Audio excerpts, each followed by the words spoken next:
لله رب العالمين الرحمن الرحيم مالك يوم الدين إياك نعبد وإياك نستعين اهدنا الصراط المستقيم صراط الذين أنعمت عليهم غير المغضوب عليهم ولا الضالين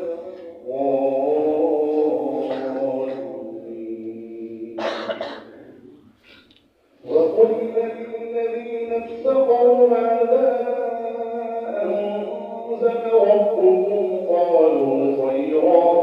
للذين أحسنوا في هذه الدنيا حسنة ولدار الآخرة خير ولنعم دار المتقين جنات عدن يدخلونها تجري من تحتها الأنهار لهم فيها ما يشاءون كذلك يجزي الله المتقين الذين تتوفاهم الملائكة طيبين يقولون سلام عليكم ادخلوا الجنة بما كنتم تعملون هل ينظرون إلا أن تأتيهم الملائكة أو يأتي أمر ربك كذلك فعل الذين من قبلهم وما ظلمهم الله ولكن كانوا أنفسهم يظلمون فأصابهم سيئات ما عملوا وحاق بهم ما كانوا به يستهزئون وقال الذين أشركوا لو شاء الله ما عبدنا من دونه من شيء نحن ولا آباؤنا ولا حرمنا من دونه من شيء كذلك فعل الذين من قبلهم فهل على الرسل إلا البلاغ المبين ولقد بعثنا في كل أمة رسولا أن اعبدوا الله واجتنبوا الطاغوت فمنهم من هدى الله ومنهم من حقت عليه الضلالة فسيروا في الأرض فانظروا كيف كان عاقبة المكذبين إن تحرص على هداهم فإن الله لا يهدى من يضل وما لهم من ناصرين وأقسموا بالله جهد أيمانهم لا يبعث الله من يموت ليبين لهم الذي يختلفون فيه وليعلم الذين كفروا أنهم كانوا كافرين إنما قولنا لشيء إذا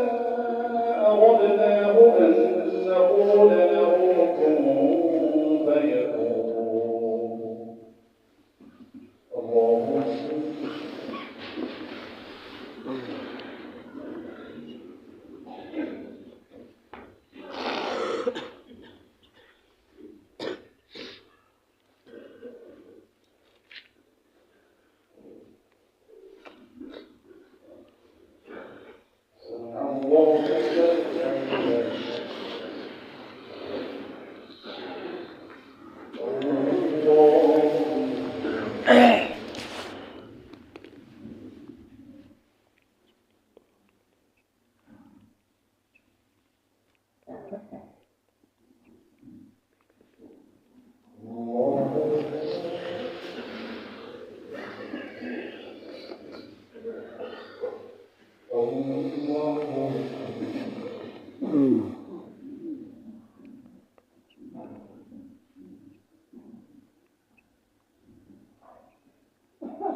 الصراط المستقيم صراط الذين أنعمت عليهم غير المغضوب عليهم ولا الضالين والذين هاجروا في الله من بعد ما ظلموا لنبوئنهم في الدنيا حسنة ولأجر الآخرة أكبر لو كانوا يعلمون الذين صبروا وعلى ربهم يتوكلون وما أرسلنا من قبلك إلا رجالا يوحى إليهم فاسألوا أهل الذكر إن كنتم لا تعلمون بالبينات والزبر فأنزلنا إليك الذكر لتبين للناس ما نزل إليهم ولعلهم يتفكرون أفأمن الذين مكروا السيئات يخسف الله بهم الأرض أو يأتيهم العذاب من حيث لا يشعرون أو يأخذهم في تقلبهم فما هم بمعجزين أو يأخذهم على تخوف فإن ربكم لرؤوف رحيم